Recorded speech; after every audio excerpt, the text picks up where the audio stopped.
Saya jemput Sri Gading.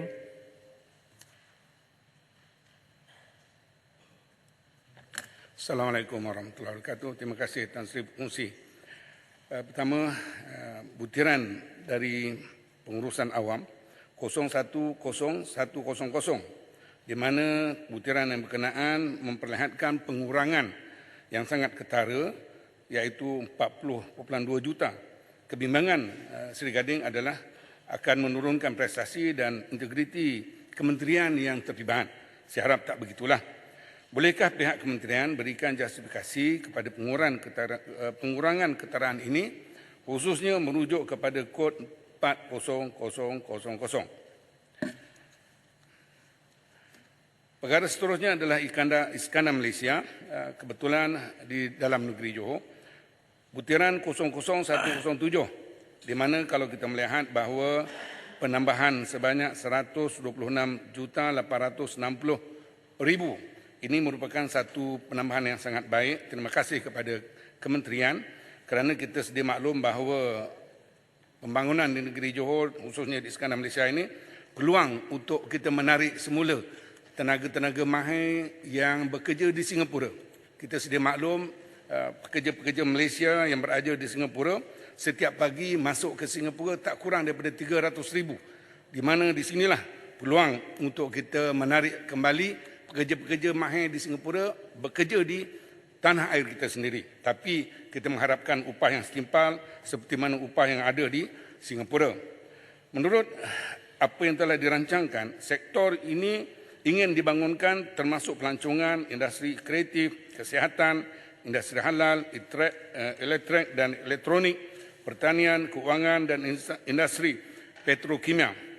Persoalan yang pertama sekali, bolehkah kerajaan memperincikan projek-projek yang melibatkan 9 sektor ini dan bagaimanakah perkembangan infrastruktur untuk mendukung pertumbuhan dan perkembangan sektor-sektor ini, dan apakah sasaran peningkatan GDP dan peluang pekerjaan domestik dapat dijana daripada peruntukan dan pembangunan Iskandar Malaysia. Persoalan kedua, seperti mana kita laluan sikit. Kementerian sikit. Ya, silakan. Terima kasih. Saya menyambut baik hasrat apa yang dibangkitkan Iskandar Puteri soal bagaimana untuk kita berjaya menarikkan pekerja yang bekerja sekarang Johor ke Singapura. Tapi hasrat tadi ialah supaya pekerja kita dapat bekerja di Johor.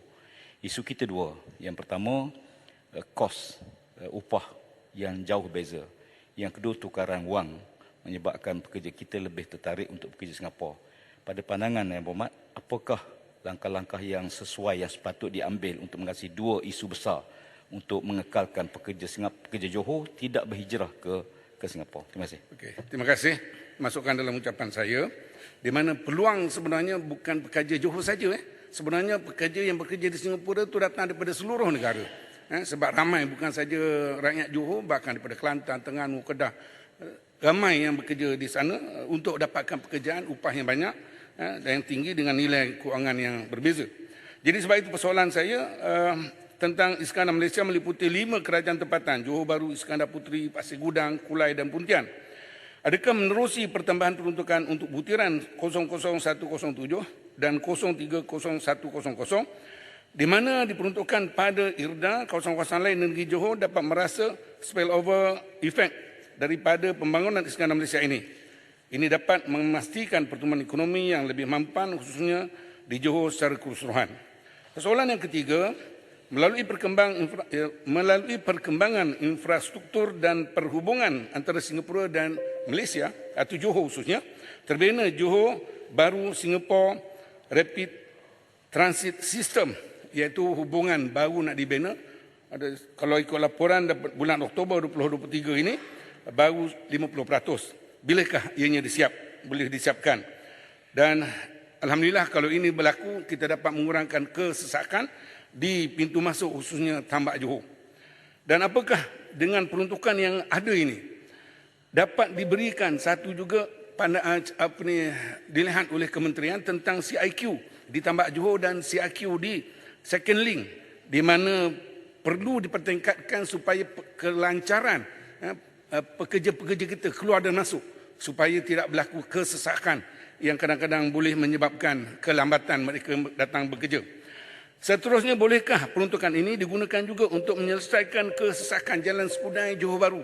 Kerana bermula daripada Sempang Skudai sehingga ke Sempang Perling Pasir Gudang tu kerap kali kalau katakan ada saja kemalangan sedikit saja pun dia akan jam sampai 2-3 jam sedangkan jaraknya sekitar 5 km.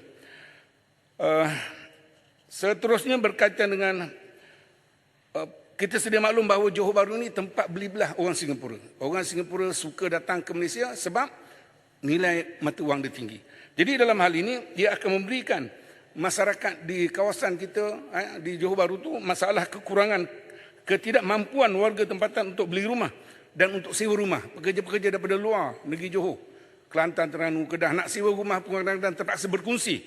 Jadi apakah dengan peningkatan ini, apakah perancangan kerajaan untuk menyelesaikan perkara ini dan merapatkan kesenjangan apa yang berlaku dalam kalangan pekerja-pekerja di Singapura dan tinggal di Johor Bahru? Sekian, terima kasih. Terima kasih. Sekarang saya jemput Arau.